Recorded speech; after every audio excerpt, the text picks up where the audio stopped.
Hey, what is happening, you Krabby Carbink? Coming at you with some more post-rotation action. Gonna be talking Goodra today. Let's jump right into it. So, of course, starting off with my current take on Goodra. Nothing super special, nothing super spicy, but let's take a look at what we lose to rotation and then how we're filling those gaps. So we lose the capture energy, so a lot of our basic Pokemon search goes away. We also lose the ordinary rod.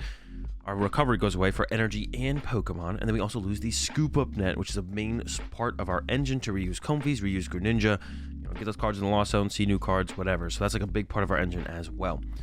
So to make up for all that, let's take a look at what we've added and changed around here. So this is my current take on the Lost Zone build, of course. I think there's going to be a couple different ways to play Goodra, possibly next format. Of course, with Arceus is going to be probably one of the main ones, but looking at Lost Zone today.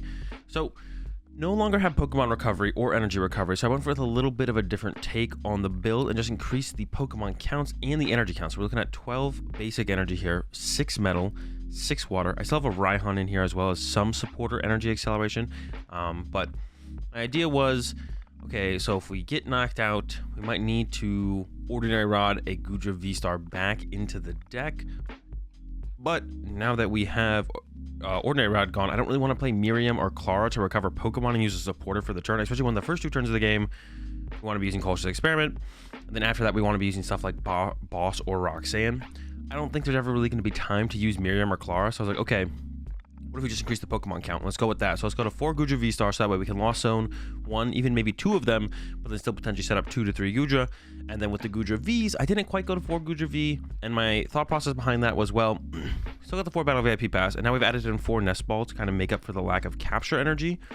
So maybe that'll be enough to more consistently get our Goodra Vs out into play, and not have to worry about potentially seeing them on flower selections to potentially Lost Zone them away. So that's kind of my thought process there. So we lost Scoop Up Nets as well. So Nest Ball takes care of the Pokemon, the Pokemon Search, basic Pokemon Search, no capture energy, instead for Nest Ball.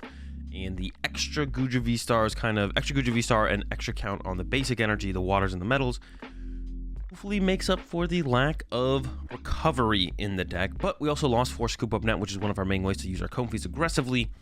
So I've upped the switch card count. We are up to 4 switch and 4 escape rope. And also, we don't really need Temple of Sinnoh anymore, I don't think. There's a lot of other stadium options that could be good in here, like Crystal Cave, or possibly Crystal Cave, or potentially Temple of Sinnoh still could be good, or Path to the Peak. Like, those are all things that could potentially be good. Of course, it kind of depends on what the meta is, but I think the best neutral stadium for any kind of Lost Zone deck is going to be the Beach Court. It reduces the retreat cost of your basic Pokemon by 1, so it effectively gives Comfey free retreat, so it kind of gives us like +1 flower selecting on our turn potentially. And like I said, I increased my switch card counts by a lot, 4 escape rope, 4 switch, just trying to get off 2 to 3 Comfey every single turn.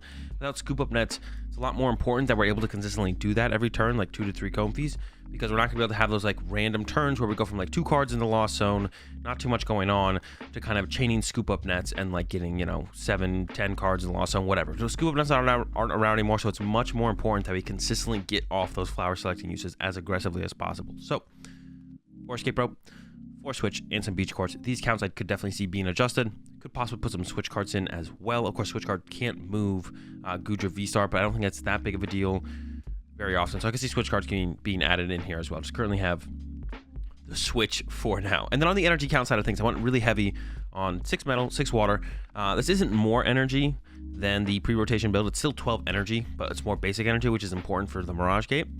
And we do still have some more aggressive energy recovery options than we do Pokemon recovery options. So instead of playing maybe like the 6th metal energy, I would maybe cut that for a energy recycler. I would actually have to test some games with the deck to see how it really feels and how it flows with the 6 and 6 right now, and see if I really need or want any energy recovery. And that covers the Goodra list short video today. I'm just going over the Goodra Lost Zone in the post-rotation format. Let me know if you guys think I missed any important cards in the deck, or if there's any tech cards that you think would be a reasonable inclusion depending on, what the meta ends up being. Or do you think that Arceus Goodra is going to be the better way to go overall? Let me know in the comment section down below. I'll catch y'all in the next video.